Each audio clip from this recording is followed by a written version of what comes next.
കൂട്ടുകാരെ, രാജേഷ് വടക്കഞ്ചേരിയാണ്. പുതിയൊരു വീഡിയോയിലോട്ട് സ്വാഗതം.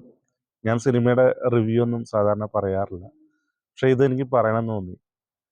എനിക്ക് ഏറ്റവും ഇഷ്ടപ്പെട്ട യുവനാടകത്തിൽ ഒരാളാണ് നമ്മുടെ നിവിൻ പോളി. നിവിൻ പോളിയുടെ സർവം മായ എന്ന സിനിമ കണ്ട് ദേ ഇപ്പോൾ വന്നുള്ളൂ.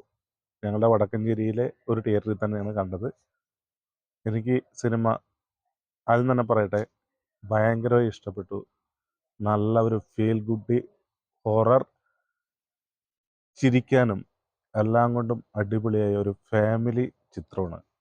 വലിയ അവകാശവാദങ്ങളൊന്നുമില്ല, പക്ഷേ സിനിമ സസ്പെൻസ് നിറച്ചിട്ട് അവസാനം വരെ നമ്മളെ പിടിച്ചിരുത്തുന്നുണ്ട്.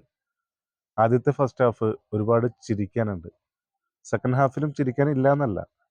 അതോടൊപ്പം തന്നെ കഥയുടെ ഗതി കുറച്ചുകൂടി സൂപ്പറായി, ഇമോഷണൽ ടച്ചും ഫീൽ ഗുഡും ഒക്കെ ആയിട്ട് നന്നായി പോയി. ഗ്രാമത്തിൻ്റെ പശ്ചാത്തലത്തിൽ എടുത്ത ഈ സിനിമ സൂപ്പറാണ്. എനിക്കിഷ്ടപ്പെട്ടു കേട്ടോ. ഞാൻ എൻ്റെ അഭിപ്രായമാണ് പറഞ്ഞത്. നമുക്ക് ആ പഴയ നിവിൻ പോളിയെ തിരിച്ചു കിട്ടിയ പോലെ തോന്നി. ആ പഴയ ആ, തടിയൊക്കെ കുറച്ച് ഇപ്പോൾ അത്യാവശ്യം കാണാൻ നല്ല ലുക്കൊക്കെ ആയിട്ട് ഒരു നല്ലൊരു നിവിൻ പോളി, ആ പഴയ നിവിൻ പോളി, ആ പ്രേമത്തിലെയും അതുപോലെ ആ കാലഘട്ടത്തിലെ നിവിൻ പോളിയെ പോലെയൊക്കെ എനിക്ക് തോന്നി. അപ്പോൾ എന്തായാലും പടം കാണാം, സൂപ്പറായിട്ടുണ്ട്. അപ്പോൾ നല്ലൊരു വീഡിയോ ആയിട്ട് നമുക്ക് വീണ്ടും കണ്ടുമുട്ടാം. ബൈ, രാജേഷ് വടക്കഞ്ചേരി.